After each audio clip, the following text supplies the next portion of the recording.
On the 24th of October 1940, from Boulogne-sur-Mer, we had been on Capret. Suddenly, we were sent in urgently to the area of Besançon. We were the Edelweiss division. The preparing was more than interesting. We did all exercises on steep stone hills. We trained in both attack and defense. We were always on a steep hill to get used to firing uphill and downhill.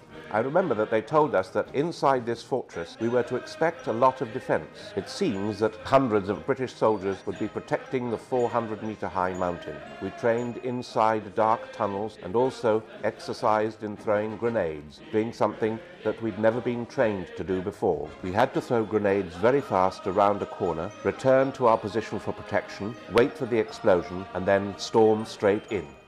I was very proud to be a soldier of the Mountain Division. A few hours later, the grenadiers of Count von Schwerin's mechanized infantry regiment, Grossdeutschland, arrived.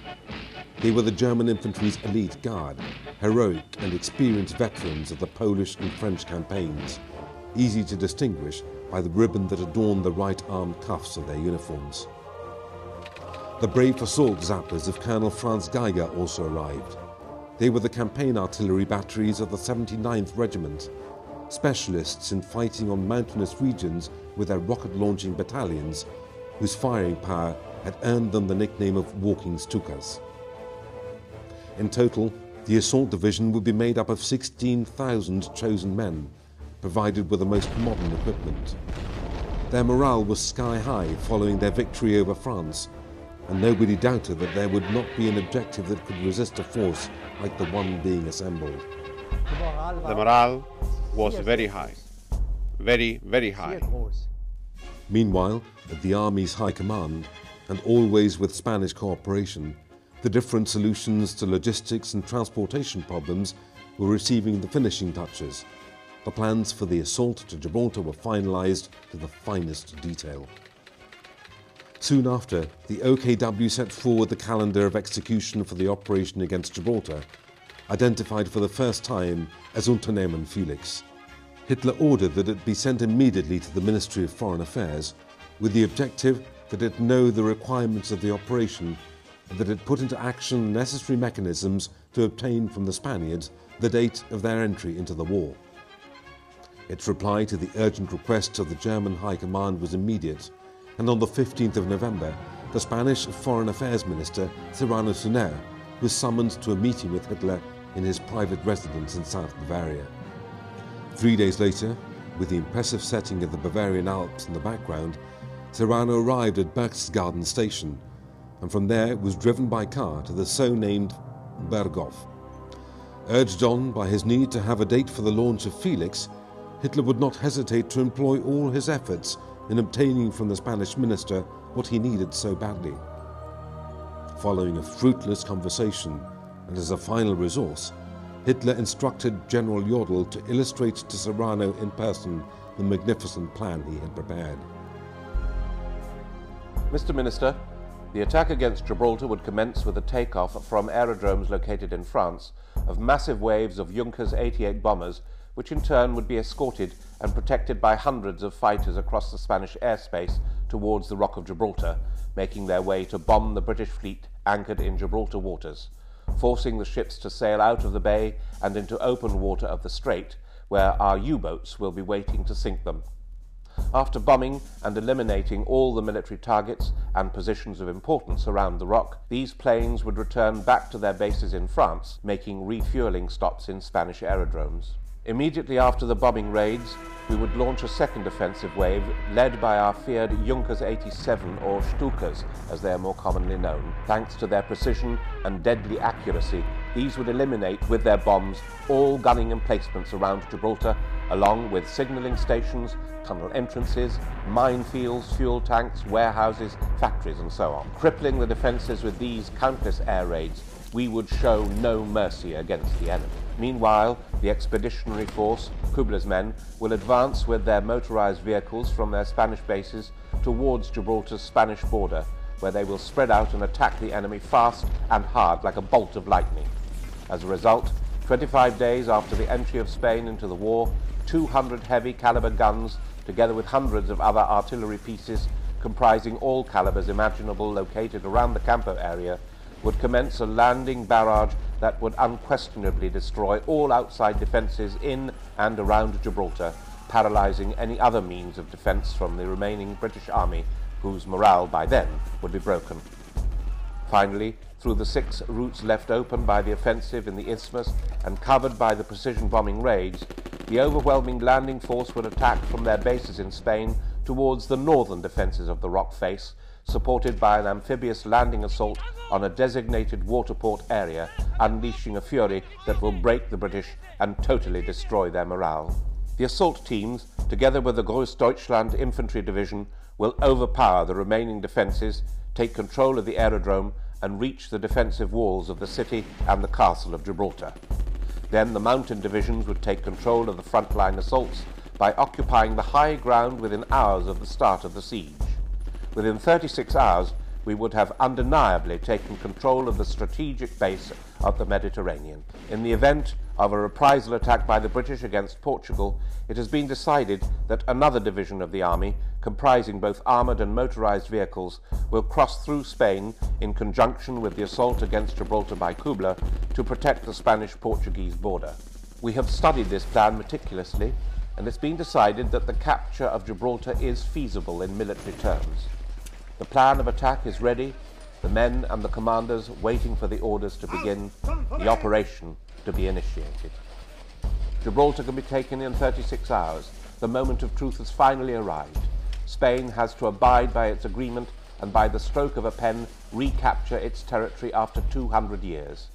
Germany will know how to be grateful and generous to her. While Kubler was to be in charge of the terrestrial attack, and General Wolfram von Richthofen would be in charge of the airborne one, Franco himself would appear at the forefront of the operation, and the full responsibility of its tactical direction would be assumed by one of Hitler's best soldiers, General Field Marshal Walter von Reichenau, whose commanding capacity had been sufficiently proven in Poland and France. There was plenty of room, plenty of defending the rock from the inside. There was a lot of that going on.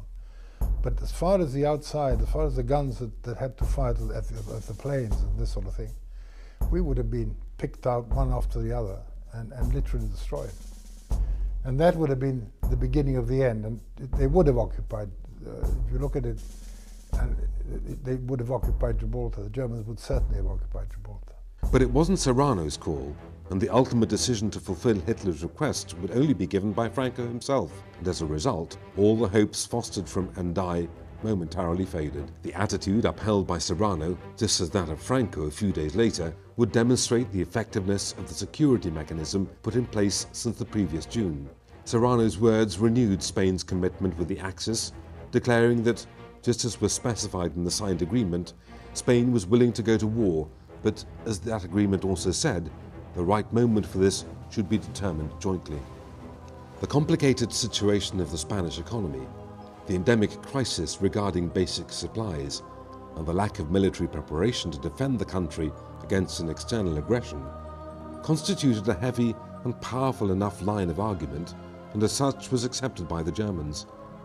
But none of the participants in that meeting were alien to the fact that the circumstance which truly set Spain's attitude was the feared possibility of a lengthy war in which the triumphs achieved by the Third Reich would be weakened. Despite this failure, the Germans still had a certain margin of time for a desperate attempt to force Spain's entry into war on a date that would not alter the planned calendar for Felix. In the following days, Franco could do nothing but show himself even more cautious if possible, and authorized the last reconnaissance missions requested by the High Command of the Wehrmacht. But there is no doubt that he did so, being conscious that the operation, for the moment, would not be carried out. To try to prize off him the much-desired date, Hitler even thought in sending General Jodl himself to Madrid. Nobody better than him to explain to Franco, from the strictest military point of view, the convenience of launching Felix and the need to respect the set calendar, according to which the entry of Spain into war could not delay itself further than the 10th of January 1941. The OKW still trusted it would obtain the date on which it would be its last attempt. On the 4th of December it would not doubt in sending Admiral Canaris to Spain to convince Franco of the urgent need for Spain to enter the war. All hopes were frustrated when Canaris advised that, taking refuge in the same arguments as before, Franco regretted that he could not provide the required date. Canaris' telegram, informing him of his mission's failure, convinced Hitler that Operation Felix could not be executed for as long as the political conditions were not in place. A week later, the disbanding process of the expeditionary force would begin, and on the 10th of January 1941, the cancellation of all preparations related to Felix was ordered. The Wehrmacht's High Command's war diary entry, corresponding to that moment, clearly reflects that the members of the High Command had discovered the subtle game maintained by Franco in the previous month of June. Franco seems to have clear in his mind that Spain will only put a step forward towards going into war on the eve of England's downfall. But despite the fact that Hitler had even affirmed that he was determined to take Gibraltar with or without Franco, the persistent lack of response that all these attempts had would finally use up the margin of time with which he counted to be able to launch Felix without hampering the start of his great war of conquest, the planned offensive against the Soviet Union. But soon after, the great defeat that the Italians were suffering in North Africa and Greece would renew, in an attempt to balance the situation, and in a more sporadic way, his interest in conquering the Rock. But in the end it was decided to support the Italians in Libya by sending the Africa Corps, and by means of a military action which could put in order the hornet's nest that, due to the ineffectiveness of its ally, had developed in the Balkans. Consequently, the attack on Gibraltar, which was still to come back contained in more ample studies, would have to be left aside for the moment until the end of the planned Russian campaign. Finally, on the 28th of January, whilst Jodl was still struggling to keep alive an operation that, after all, was his creation in many ways, a report from the Army's Supreme General Staff finished with his hopes in advising that it was not now possible to reactivate the preparations of Operation Felix before mid-April, and should it happen at a later date, this would mean that the forces would not be available to take part in Operation Barbarossa.